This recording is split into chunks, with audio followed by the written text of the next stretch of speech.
Bonjour à tous, j'espère que vous allez bien. Moi c'est Marcel Kamala, pour ceux qui ne me connaissent pas. Je suis le présentateur de la chaîne CGI, qui signifie Canada Global Info.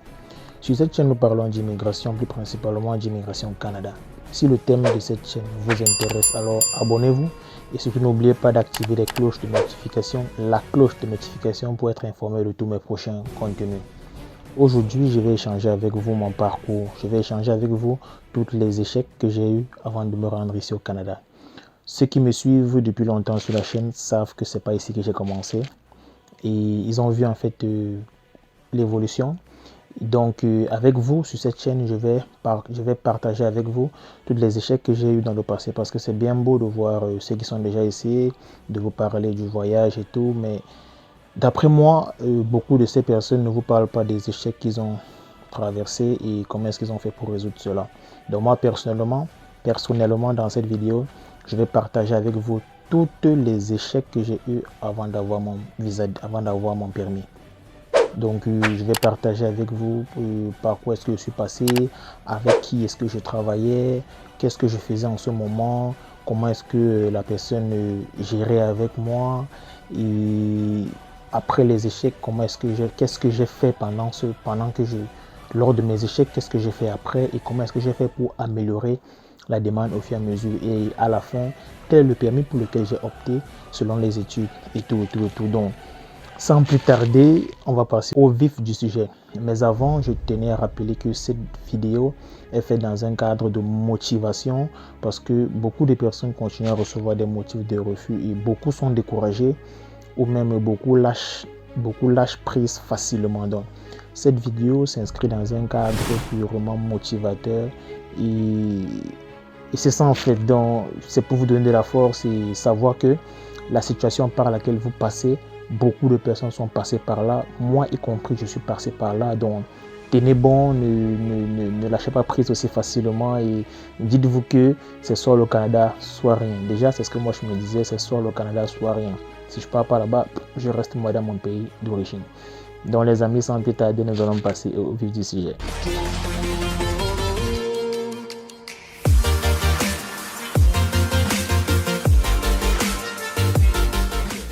Ok, bon là, par où est-ce que je vais commencer?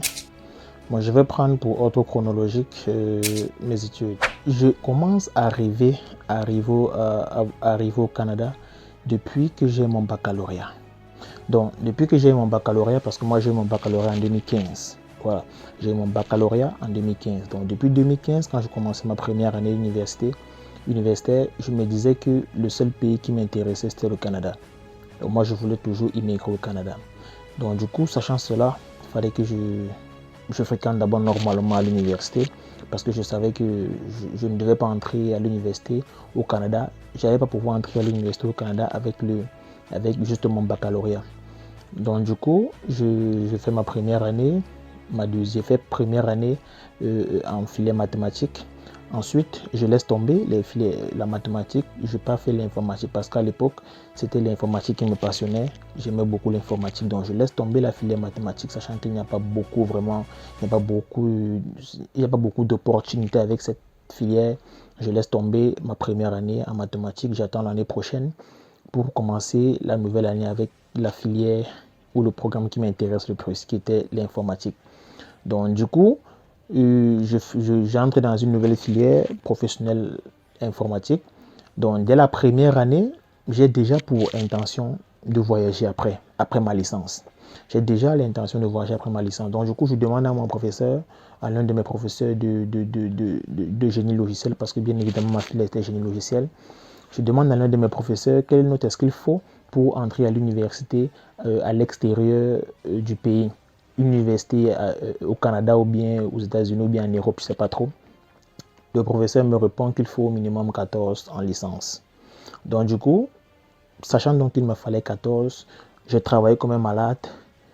Première année, je n'ai pas eu la note qu'il fallait à cause de maladie et tout, mais deuxième année, j'ai une très bonne note. Troisième année, j'ai une très bonne note. Du coup, quand on totalise, parce que le système, c'est le système LMD. Donc, la note de la licence devait faire la somme des 3 années divisé par 3. Donc, du coup, j'ai pu atteindre l'objectif d'avoir minimum 14. Je pense qu'en tout, c'était à 14,99. Donc, presque 15 de moyenne de manière générale. Voilà, donc j'ai atteint mon objectif. Et du coup, avant, sachant déjà que j'étais sur la bonne voie, avant la fin de ma 3e année universitaire, je commençais déjà à engager la procédure d'immigration pour le Canada. Je commençais déjà à rechercher les agences d'immigration qui, là je parle déjà de nous sommes en 2019 déjà. Nous sommes en 2019, donc début 2019, oui, je commence à rechercher les agences d'immigration qui font dans l'immigration au Canada. Ceux qui sont au Cameroun vont reconnaître les agences que je cite parce que je viens du Cameroun. Donc je passe d'abord chez Cominada. J'essaie d'aller chez Cominada, prendre toutes les informations qu'il faut. On me dit frais d'ouverture de dossier, tu payes ceci. J'ai payé directement parce que moi je venais pas dans l'optique de racoler toutes les informations du monde entier et partir me lancer seul. Non, moi je n'avais aucune idée de comment ça se passait. Je voulais aller chez une agence d'immigration et cette agence fait mes documents à ma place. Je suis d'abord allé chez Cominada, comme je l'ai dit. J'ai payé les frais d'ouverture de dossier, comme ils appelaient cela. Et puis, par la suite, je me suis rendu compte que l'agence ne me donnait pas toutes les informations. L'agence voulait que je me lance d'abord et puis je récolte les informations bien après. Donc, ayant des gens ouvert dans le dossier, juste pour qu'ils répondent à ma première question, j'ai ouvert le dossier chez eux. Et quand je pose la question de savoir quels sont les frais de scolarité que je vais devoir payer, je me rends compte que c'est très élevé. Les frais de scolarité étaient... Bon, déjà, la femme qui était au bureau me fait comprendre que les frais de scolarité, il faut que je dépose une caution. Elle me parle de caution de minimum 12 millions de francs CFA dans un compte bancaire. J'ai dit, waouh! Où est-ce que je vais trouver 12 millions de francs CFA? Même ma maman, où est-ce qu'elle va trouver ces genres de sommes? Voilà le premier blocus que je rencontre avec cette histoire de voyage. Où est-ce que je vais trouver cet argent? Je me rends compte qu'il n'y a pas de solution. Je me mets à réfléchir, je me rends compte que ça ne sert à rien. Donc du coup, je laisse tomber le projet d'abord pour la première fois. Mais bien, plus le temps avançait, plus la femme qui était chargée, je ne sais pas si elle était réceptionniste là-bas, elle me relançait, elle essayait de me relancer. Elle me disait, oui, voilà, je t'ai donné la liste, nous sommes en attente de tes documents et tout, à quel niveau est-ce que tu en es? Je lui ai dit, moi je reprenais même plus au message parce que pour moi, juste le 12 millions de francs CFA de caution m'avait déjà cassé le moral. Je reste tranquille, nous sommes toujours au niveau 3. Vous voyez, nous sommes toujours au niveau 3. Je reste tranquille, après je reste comme ça, je suis dans mes recherches parce que j'étais toujours en mode de recherche. J'étais en mode de recherche, mais je ne connaissais pas comment faire une procédure d'immigration. Je ne connaissais rien. J'étais toujours en mode de recherche sur le Canada. Recherche déjà, pas forcément recherche sur l'immigration, mais la vie au Canada, comment l'hiver est, les activités d'hiver, les activités d'été. J'étais ébloui. Je dormais que sur des vidéos YouTube. Déjà, il y a une Canadienne, il y a la chaîne d'une fille qui est au Québec. Je ne sais pas si je me rappelle encore très bien de son prénom. J'écoutais beaucoup la chaîne de cette fille-là. Donc, elle s'est même mariée, même sur sa chaîne. Je ne sais pas s'il y a des abonnés, ceux qui vont reconnaître sa chaîne. Elle s'est mariée avec un blanc. Je vais faire une recherche, je vais mettre son nom, le nom de sa chaîne juste là en bas.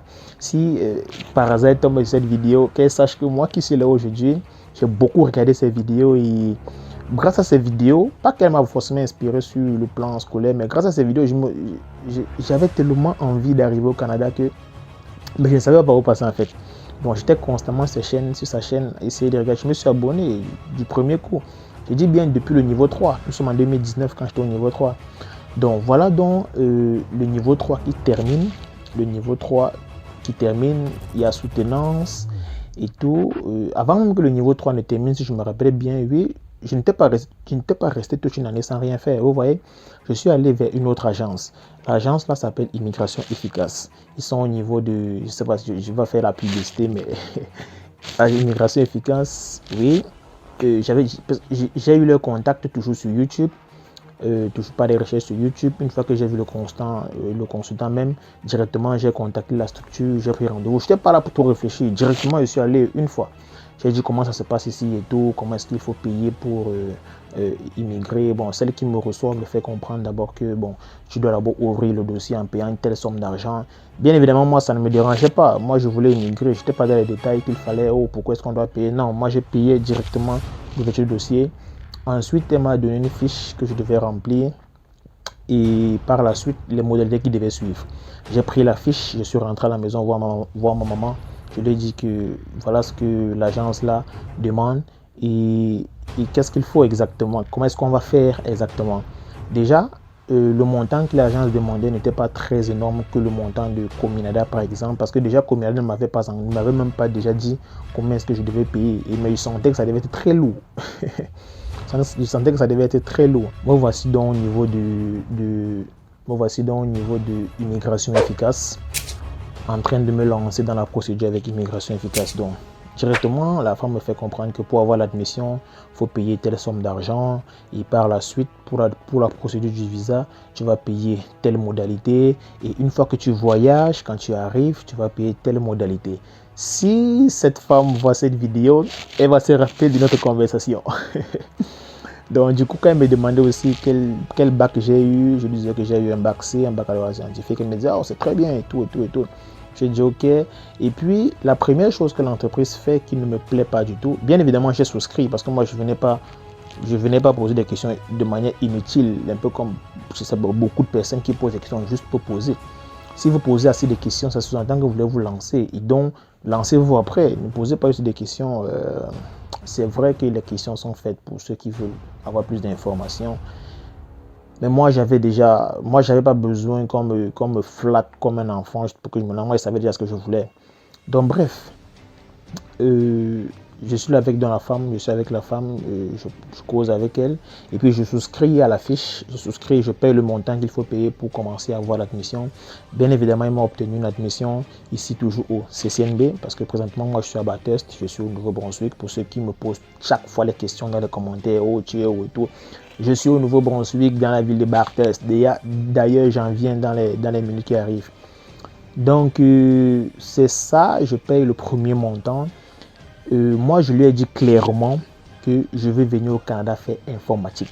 Je ne viens pas au Canada faire mécanique, électricité ou bien une filière que moi je ne maîtrise pas. Non, moi je ne suis pas disant, je ne veux pas voyager pour voyager.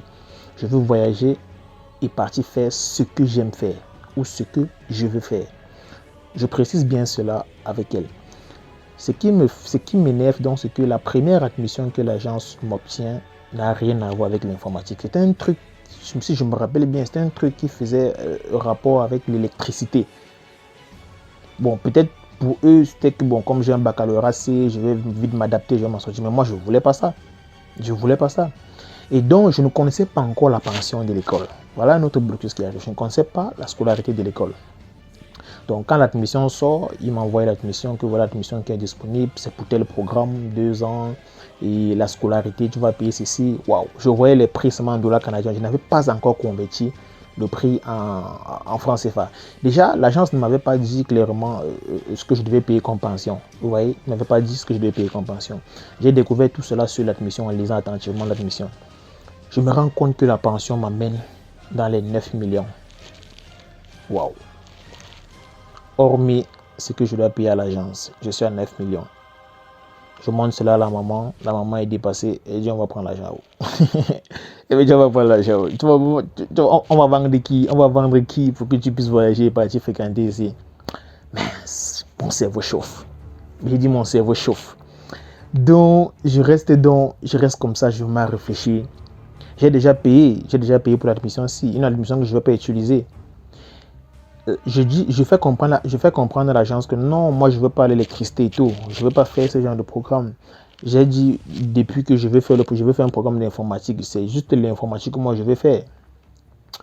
Du coup, donc l'agence comprend et dit ok, ils vont refaire une autre admission, ils ont refait une autre admission. Ça prenait le temps que ça prenait. Vous voyez, je n'étais pas toujours derrière l'agence à courir que ça sort quand ça sort, parce qu'en même temps, j'étais à l'école. Ça, je parle toujours, je suis en 3e année universitaire. En 3e année universitaire, c'est pas que... Donc, pendant que l'agence est en train de traiter ça, moi, j'avais programmé du genre que je voulais faire ma procédure de telle sorte qu'une fois que j'ai ma licence, je voyage. C'était ça qui était dans ma tête. Donc, pendant que je suis en train de faire ma 3e année, vous occupez de ma procédure. Et que quand je finis ma licence, je n'ai plus un an à faire ici. Je décolle. C'était ça, en fait, que j'avais en tête. Donc, l'agence comprend, non, et pas fait une autre admission. L'admission qui sort... Je me rappelle pas toujours que c'était l'informatique. Même si c'était l'informatique, moi j'avais précisé génie logiciel. Vous voyez, si tant que ça a trait à la programmation et tout, mais même ce cas-là, je me rappelle pas, c'était pas l'informatique. Bref, même si c'était réseautique, j'allais accepter. vous voyez. Mais jusqu'à la deuxième admission, je pense que c'était un truc c'est avec lien avec génie mécanique. Waouh, il me dit, moi je suis pas fou de génie mécanique. Déjà la physique ça m'énervait depuis la mathématique, la physique ça m'énerve. C'est vrai que je peux m'en sortir, mais moi j'aime pas faire ça. Vous voyez.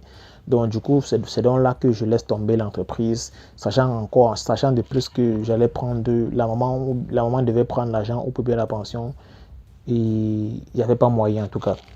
Voilà donc je baisse d'abord les bras. Tout ça, j'ai encore rien fait. Voilà l'argent qui fait que partir.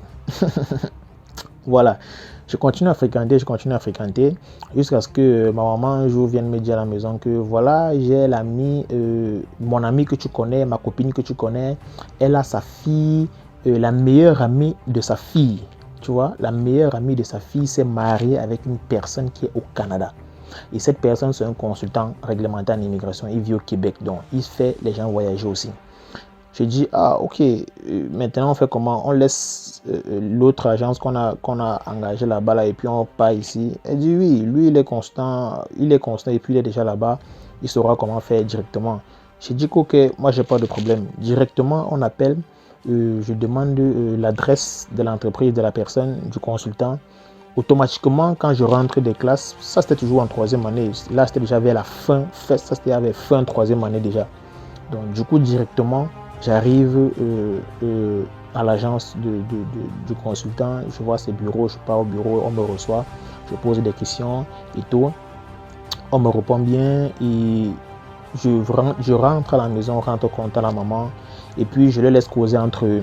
Donc la maman déjà ayant aussi pleuré au niveau du consultant que voilà, il n'y a pas assez d'argent pour les frais parce qu'on avait demandé environ, c'était environ 1 million pour faire la procédure. Donc il avait demandé, la maman avait pleuré qu'elle n'a plus d'argent, l'argent est parti ailleurs et tout, qu'elle a juste 1 million pour faire la procédure. Ok, il a accepté de faire la procédure avec 1 million. Donc 1 million, c'est déjà, il s'occupe de tout. Il s'occupe de tout avec les 1 million.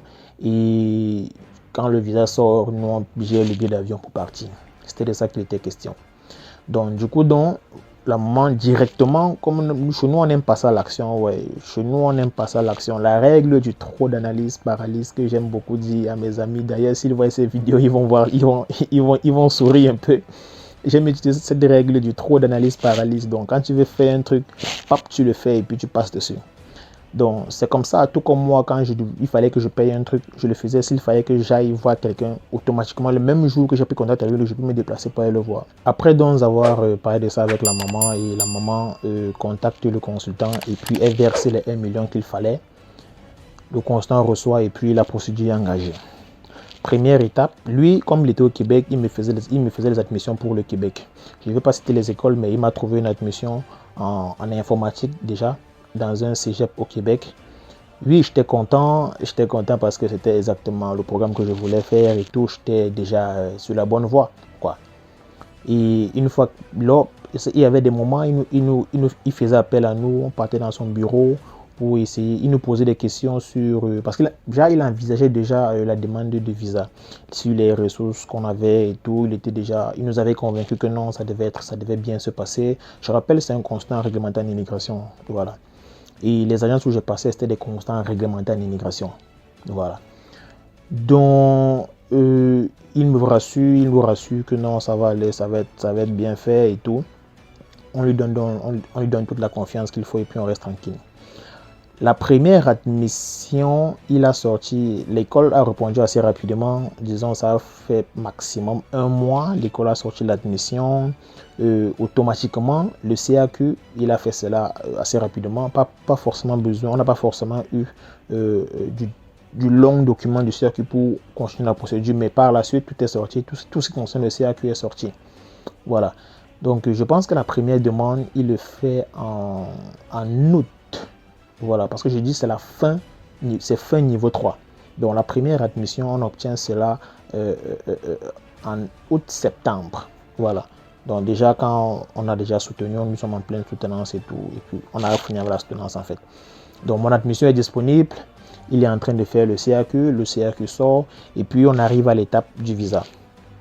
Pendant qu'il faisait l'étape du visa, voilà. J'étais là, j'étais en stage. Parce qu'après la formation, après la soutenance, je suis rentré en stage. J'étais en stage, ok. Lorsqu'il a fait justement cette demande de visa la première fois, ça n'a pas été positif. Il me contacte, il me dit voilà, la demande n'était pas, c'était pas favorable et tout, mais bon, on va réessayer. Déjà, j'étais démoralisé parce que j'étais très excité que ça allait donner, quoi. Je faisais absolument confiance au consultant. C'est son domaine, il est un professionnel et tout. Moi, j'étais déjà sûr que c'était bon. Donc, il nous annonce que c'est pas bon et il va voir ce qui n'a pas marché et puis il va refaire.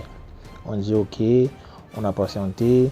La deuxième fois, quand ça sort, quand il dépose, en fait, il me fait comprendre qu'il a déposé. Et puis on attend. La deuxième fois encore, c'est pas bon. À cette étape, il ne sait pas comment il va faire pour m'annoncer cela. Il ne sait pas comment il va faire pour m'annoncer cela. Sachant que là, déjà, moi, je suis même plus en stage. Je suis en train de chercher comment je vais travailler parce que je suis déjà fini avec le niveau 3. Moi, ce qui m'énervait, c'est que je voyais le temps qui passait. Parce que moi, j'avais déjà fait des plans, des projets du genre, non, je vais finir telle année ici. Maximum, j'ai un an encore ici au pays pour faire ceci, cela. Et par la suite, je voyage. Donc, chaque fois quand il m'annonçait, nous sommes déjà au deuxième refus où il trouve le moyen de me dire que bon, c'est pas bon, là, je sais plus. Et déjà au deuxième refus, l'admission était déjà expirée. Donc vous voyez, un an venait de passer. Donc au premier refus, l'admission était encore valide. Et du coup, le CAQ était encore valide. Donc, il s'est donc servi de ça assez rapidement pour faire une seconde demande qui a encore été rejetée. Du coup, l'admission n'était plus valide. Et si tu changes l'admission, il fallait que tu changes aussi le CAQ. Donc du coup, il a refait une autre admission. Là, nous sommes à la troisième tentative. Il a refait l'admission dans la même école, mais il a changé de programme. C'était d'abord un programme lié à la programmation qui me plaisait. Il est passé maintenant à toujours dans l'informatique, mais au niveau de réseautique. Ça ne me plaisait pas trop, mais moi je disais, bah, ça reste l'informatique. Déjà, moi, même si ici j'ai fait le génie logiciel et que j'ai beaucoup programmé, si je n'ai pas fait réseautique, ça va juste compléter. Donc moi, je trouvais toujours des manières En fait, j'essayais toujours de voir le bon côté des choses. Vous voyez, j'essayais de voir le bon côté des choses. Même si ce n'est pas la même chose que je peux refaire là-bas, ça va compléter au moins mes compétences. Voilà. Donc, il utilise donc cette admission. Déjà, il commence à prendre beaucoup de temps, vous voyez, parce qu'il a déjà eu un deuxième refus. Chaque fois, j'essaie donc de le relancer, que bon, c'est déjà à quel niveau et tout. Il ne répondait plus assez rapidement. Il y avait déjà trop de temps qui passait. J'ai même pu trouver un travail dans mon pays. Au Cameroun, j'ai trouvé un job en tant que développeur dans une boîte. C'était toujours lui qui était toujours dans mes documents, vous voyez. Il avait toujours toute la charge des documents.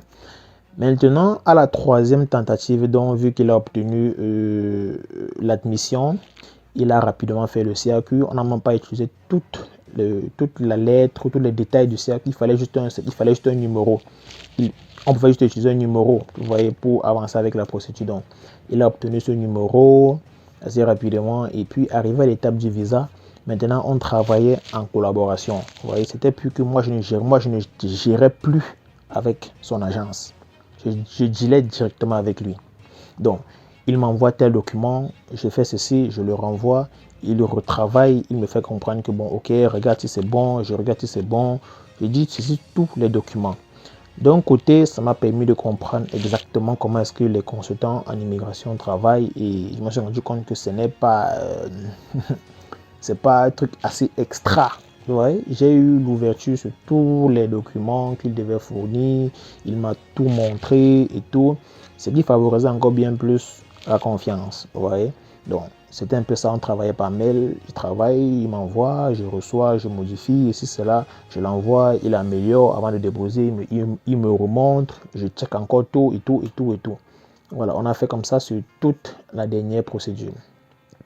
Il m'a dit qu'il devait déposer, comme c'est vrai, il travaillait aussi au Québec, donc il n'avait pas que du temps pour mon dossier. Peut-être il gérait aussi plusieurs autres dossiers.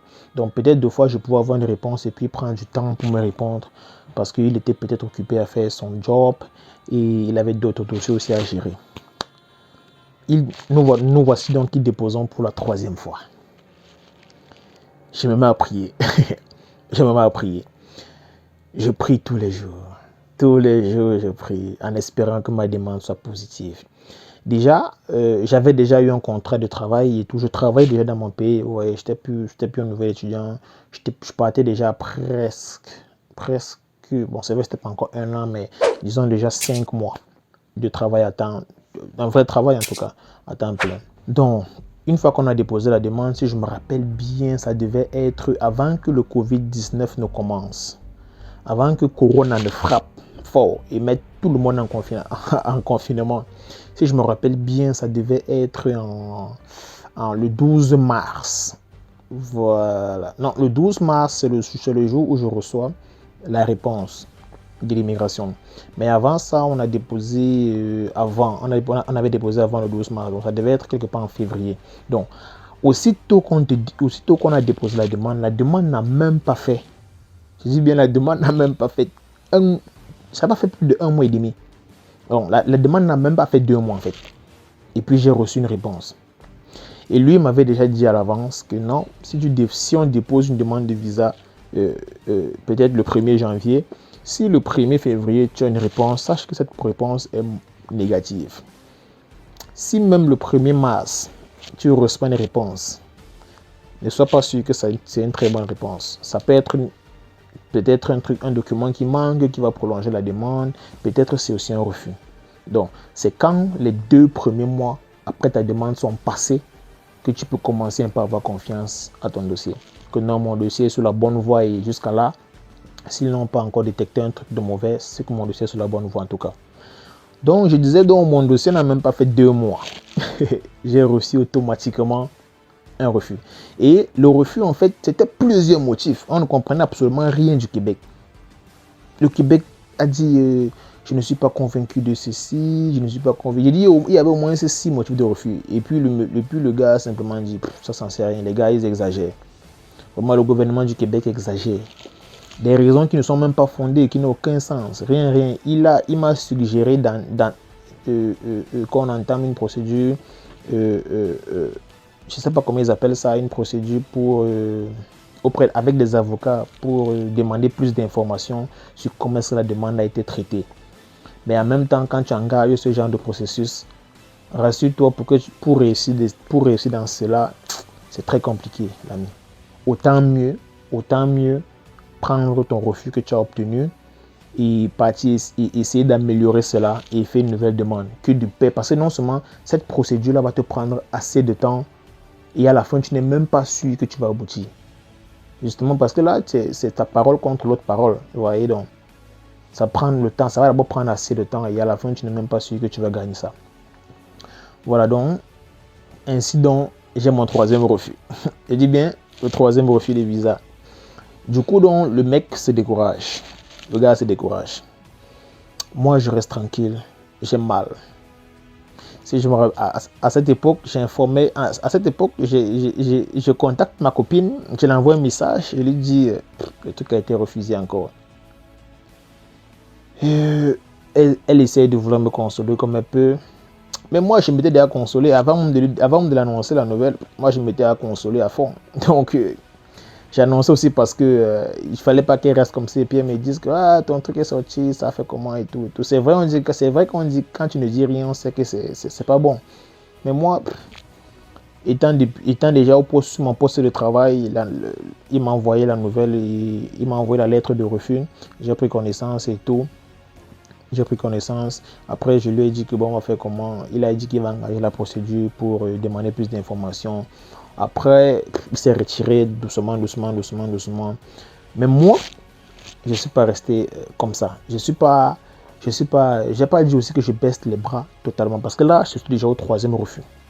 J'ai dit 3 refus de visa. Tous mes plans étaient déjà jetés à l'eau, étaient déjà gâchés. Tout ce que j'avais établi, que non, je devais faire comme ça. C'était envolé. C'était envolé. Après, donc, je reste tranquille. Je me dis, bon, je fais comment? Ma maman même me dit pourquoi tu veux seulement aller au Canada? Il y a ta tante qui est en Belgique. Essaie de faire aussi pour la Belgique. Moi, je lui ai dit, l'Europe, là, moi, je ne suis pas dedans. France, Europe, Allemagne, puis même encore. Moi, je ne me vois pas faire les cours d'allemand. Je ne me vois pas faire 2 ans de cours d'allemand. Déjà que l'anglais et moi, ça ne coule pas trop. Ce n'est pas avec l'allemand que ça va donner. C'est pas avec... Jamais. Donc, s'il n'y a que l'Allemagne au monde là, moi, je reste ici. Même la Belgique et la France ne m'intéressent pas. Et ceci, je ne le disais pas juste parce que l'Europe ne m'intéressait pas. C'était parce que j'avais vu sur le net, j'avais fait des comparaisons un peu de beaucoup de choses. Vous voyez, j'avais fait des comparaisons, le style de vie, comment est-ce que les employés sont traités dans ces différents pays. Bon, l'Allemagne, il y a des choses qui sont très bien là-bas, mais le premier blocus que j'avais déjà avec l'Allemagne, c'est la langue. Je ne me voyais pas du tout faire des cours de langue pour l'Allemagne. Ce qui a fait en sorte que déjà cette option-là soit une option éliminée. Maintenant, le reste comme France, Belgique, là, vraiment, tout ce qui était là-bas, la façon dont les gens sont traités, l'insécurité et tout, et tout, et tout. Quand tu parles côté scolaire, tu fais des comparaisons, je te rends compte qu'il n'y a pas match. Donc, du coup, je n'avais aucune envie d'aller en Europe. Pour moi, si je partais pas au Canada, je restais au Cameroun. Rien, aussi simple que ça. Voilà pourquoi ma tante, même qui est en Belgique, me disait souvent que je connais quelqu'un ici qui peut te faire des papiers. Je dis non, ok, mais après je reste tranquille. Donc du coup, je reste comme ça et je me dis, je suis à 3 tentatives où j'échoue. Comment faire maintenant? La 4e fois, c'est moi-même qui ai fait la demande. Et je l'ai fait d'une manière que j'avais la rage. Je ne sais pas comment dire ça. J'avais une détermination dans ce dossier que je pensais seulement à l'agent d'immigration. Quand tu vas recevoir ce dossier-ci, même si le diable est assis à côté de toi, tu vas lui dire, mon ami, reste d'abord tranquille. Le dossier, sinon, tout est bon. Façon dont j'avais étudié les motifs de refus. Façon dont, j'ai utilisé toute l'expérience que j'ai eue dans le passé. J'ai mis dans ce dossier. L'expérience non seulement scolaire, j'ai utilisé mon expérience scolaire, j'ai dit même avec des présentations, tout ça. Je l'ai mis dans mon dossier. J'ai utilisé l'expérience que j'ai traversée avec le consultant en immigration. Tout ce qui s'est passé avec lui, j'ai utilisé ça. J'ai utilisé mon expérience professionnelle même. Tout ce qui concerne mon expérience professionnelle, je l'ai utilisé. J'ai fait mon dossier à la fin. Mon dossier ressemblait à... C'était bien plus qu'une soutenance. Vous voyez ce que je veux dire? Une soutenance, déjà, il manquait simplement une personne à côté pour t'expliquer, te faire une diapositive en fait. Et bon, voilà. Donc, j'ai tout mis, pour dire que j'ai tout fait en fait. J'ai tout mis. J'ai fait ma demande. J'ai pris surtout le temps pour faire ma demande. Donc, déjà, quand je fais l'admission, je ne fais plus l'admission au Québec. Je fais l'admission au Nouveau-Brunswick. Et quand je fais l'admission, je laisse assez de temps. Vous voyez, je laisse assez de temps devant moi pour être tranquille. Pour prendre le temps d'avoir tous les documents qu'il me faut. Et oui, c'est ça en fait. Je fais l'admission sort. La pension est toujours élevée. C'est vrai, il y a une bourse de $1000 qui est délivrée. Mais la pension est toujours élevée. Je réfléchis avec la maman, comment est-ce qu'on va faire pour prouver. Pour prouver non seulement qu'il y a des ressources financières, on peut le faire, il y a une nouvelle solution qui a été trouvée. Maintenant, pour payer maintenant vraiment la pension, la première année, la deuxième année, parce qu'il fallait réfléchir à cette situation-là. Comment ça allait se passer. On a réfléchi, j'ai trouvé une solution. Les amis, comme on dit, il faut toujours optimiser. J'ai trouvé la solution. J'ai tout mis dans mon dossier. Tout mis. J'ai encore ce dossier jusqu'à là maintenant. Donc, quand je dépose dans la demande, alors, premier mois, pour moi, je sais que les 2 premiers mois sont décisifs. Vous voyez, je sais que les 2 premiers mois, là, on ne joue pas avec ça. Je dépose ma demande. Premier mois, rien. Aucune nouvelle. Deuxième mois, rien. Aucune nouvelle. Je souffle. Je me dis, bon, ça veut dire que c'est en train d'aller. Quelque part, au niveau du troisième mois, je reçois une nouvelle. Chaque fois que l'immigration m'envoyait une notification, chaque fois que je recevais par mail une notification qu'un message m'a été envoyé par l'entremise de mon compte, avant d'ouvrir ça, vous ne savez pas à quel point mon cœur battait. Le stress de ça. Et vous ne savez pas à quel point mon cœur bat. Donc quand je reçois une notification Gmail que non, tu as reçu un message dans ton compte au niveau de j'ai ton compte IRCC.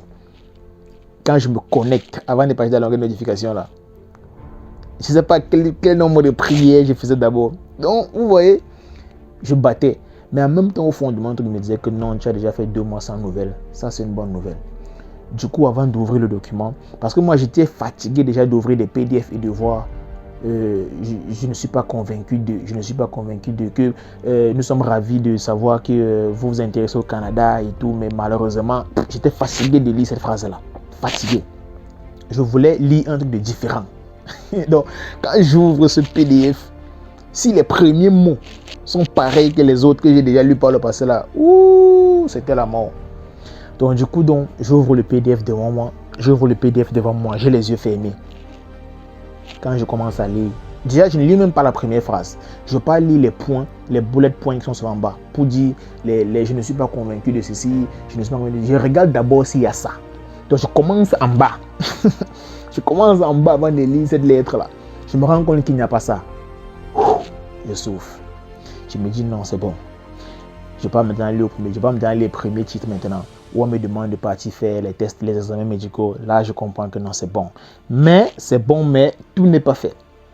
Je dois aller faire les examens médicaux et tout, mais tout n'est pas joué. Même à ce niveau-ci, la demande n'a pas encore été refusée, mais j'ai déjà traversé l'étape la plus compliquée.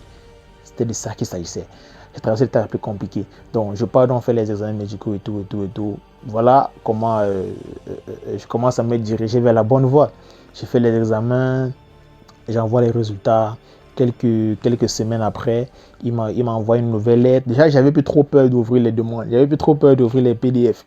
Donc, je reçois une lettre directement de partir dans un CRDV qui est quelque part à Yaoundé là-bas, soumettre mon passeport pour qu'on fasse la mise du visa dessus. Donc, du coup, je suis allé. Donc, bref, j'ai parcouru toutes ces étapes et à la fin, le visa était bon. Donc, les amis, le but ici vraiment, c'est de vous, le message final ici vraiment, c'est de vous dire de ne jamais baisser les bras. Même quand vous avez travaillé avec des professionnels du domaine et que ça n'a pas marché, dites-vous que vous pouvez utiliser toutes les expériences qui sont passées pour améliorer toujours le dossier. Déjà, je peux vous rassurer que le premier dossier n'a jamais été pareil que le deuxième. Ça n'a jamais été pareil que le troisième. Ça n'a jamais été pareil que le quatrième. Dans le quatrième dossier que j'ai déposé là, il y avait tout dedans. Il y avait tout. Donc, il ne faut pas vous décourager. Même si vous êtes à votre premier refus, dites-vous que c'est normal. Dites-vous que c'est du hasard. Dites-vous que c'est comment je vais dire ça. C'est un risque à tout près. Fin. Donc, même si vous êtes à votre deuxième tentative, ne baissez pas les bras. Je dis même si vous êtes déjà à votre quatrième tentative, que ce n'était pas bon, il y a toujours tellement de choses qui revient, ne baissez pas les bras. Si le Canada, c'est réellement votre rêve, parce que vous pouvez, il y a plusieurs styles de rêves. Vous pouvez rêver le rêve d'une autre personne qui vous a partagé. Mais si c'est réellement votre rêve, si c'est réellement ce que vous désirez, ne baissez pas les bras. Baissez pas les bras. Il y a des gens qui sont contents juste parce que un ami les a parlé de ça, les a vanté les bénéfices, et puis ils ont essayé, et puis du coup, paf, ils ont un refus, ils se découragent automatiquement et puis ils laissent tomber. Non, ça veut dire que ce n'était pas votre rêve en fait. C'était le rêve de votre ami ou bien d'un membre de votre famille qui a partagé cela avec vous. Ce n'est pas votre rêve, si vous découragez aussi rapidement. Moi, ça a été mon rêve et le seul. Il dit si je ne partais pas au Canada, je restais au Cameroun. Point barre. Ça, c'est même pas discuté. Même ma maman, si elle voit cette vidéo, elle va rire. Parce que c'est ce que moi, je lui disais. Si je pars pas là-bas, moi, je reste tranquille. Donc, pour vous dire ici, les amis, n'abandonnez jamais. Continuez à essayer, continuez à tenter, continuez à vous donner dans ce que vous voulez. Le message ici, c'est de vous dire de ne jamais abandonner vos rêves. Ne confondez pas vos propres rêves avec les rêves d'un membre de votre famille ou les rêves d'un ami. Vous voyez, si vous abandonnez du premier ou du deuxième coup ou du troisième coup, moi je trouve que c'est le rêve d'une personne que vous avez partagé. Moi j'ai été, comme je l'ai dit, j'ai été confronté à plusieurs difficultés. Déjà l'argent, les motifs de refus, comment je devais faire pour résoudre tout ça, pour convaincre l'agent d'immigration. Je n'avais pas de solution. Mais au fur et à mesure que le temps venait, je laissais le temps faire son temps. Mais je n'avais jamais abandonné. Jamais. Voilà pourquoi j'ai réussi. Même si la 4e fois, ce n'était pas bon, j'allais faire une 5e fois. Et du coup, si ceux qui sont proches de moi voient cette vidéo, ils ne vont pas le savoir. Ils ont juste vu quand ça a été bon. Et c'est comme ça en majorité. Quand une entreprise explose ou bien quand une personne émerge, on regarde simplement la façon dont il a émergé. Mais on ne sait pas toutes les difficultés par lesquelles il est passé. On ne sait pas tous les maux de tête qu'il a eu, tous les échecs qu'il a traversés. Personne ne le sait parce qu'on dit l'échec individuel. Et puis quand tu réussis, un truc, que ce soit dans l'entrepreneuriat ou bien dans tout autre truc, les gens voient ça et certains commencent à te jalouser pour rien. Ils ne savent pas par quoi tu es passé en fait. Donc c'est la même chose. Moi quand j'ai eu mon visa par exemple, que mes proches, quand je parle de mes proches, je parle des amis et tout, quand ils ont vu que j'ai voyagé, ils se sont dit que c'était peut-être ma première fois. Personne, la majorité en tout cas ne connaît pas que j'ai fait plusieurs fois avant de réussir. Donc le message ici c'est vraiment de tenir bon, même si vous êtes à votre premier motif de refus, ne lâchez pas prise, continuez à essayer. Si le Canada c'est vraiment votre objectif, c'est vraiment votre rêve, vous avez établi des projets ici, ne lâchez pas prise. Parce que moi avant d'arriver ici, j'ai vu 3 à 4 ans à l'avance. Voilà. Et du coup, j'ai oublié de le dire dans la vidéo, je suis venu ici grâce à un permis d'études. Parce que pour moi, en ce moment, c'était le seul permis assez facile. J'ai pensé à la possibilité d'entrer express. Je pouvais bien le faire. J'avais déjà 1 an d'expérience. J'avais déjà bref, mon dossier correspondait déjà à une personne qui pouvait faire entrée express normalement. Mais je n'ai pas voulu faire entrée express. Je n'ai pas voulu faire un visa travailleur. Je suis passé expressément par les études. Parce que je sais sur le long terme ce que ça donne et quels sont les avantages d'avoir étudié au Canada. Du coup, moi, j'avais plus aucune intention d'étudier. J'avais plus aucune intention d'étudier, vraiment. Mais c'est un sacrifice que j'ai fait de venir encore donner 2 ans de ma vie dans une école et de payer la somme qu'il faut pour cela. Parce que c'est ça en fait. Moi, j'ai vu 2 ans, j'ai vu 3, 4 ans à l'avance. Je me suis dit, moi, je ne vais pas blaguer ici. Je ne suis pas là pour blaguer. Donc, les fêtes, les sorties, vous allez voir, moi, je suis toujours dans ma chambre en tout cas. Sur mon ordinateur, je ne suis pas venu ici blaguer, je ne suis pas venu faire des fêtes, je ne suis pas venu me balader ou montrer les grandes images et tout. Non, on est venu chercher le fric. Oui, tout l'argent qu'on a dépensé à l'école là va ressortir. Entrepreneuriat, création de business, tout ça, voilà ce que moi je suis venu faire ici. Et du coup, je me donne comme sacrifice de film d'abord ces 2 ans. Vous voyez? Donc c'était ça en fait la vidéo. Si elle vous a plu, laissez-moi un like et partagez-la surtout. Peut-être qu'elle pourrait inspirer beaucoup d'autres personnes comme vous. Si ça vous a redonné de l'énergie de faire des autres demandes, sachez que vous n'avez pas été seul. Sachez que vous n'êtes pas seul. Il y a beaucoup de personnes qui traversent votre situation actuelle. Donc les amis, n'abandonnez pas si c'est réellement votre rêve. Essayez encore, encore et encore et encore et encore. Donc les amis, c'est tout, je vais devoir vous laisser. Passer une excellente journée ou soirée, peu importe le temps qu'il fait chez vous. On se dit ciao à une prochaine vidéo.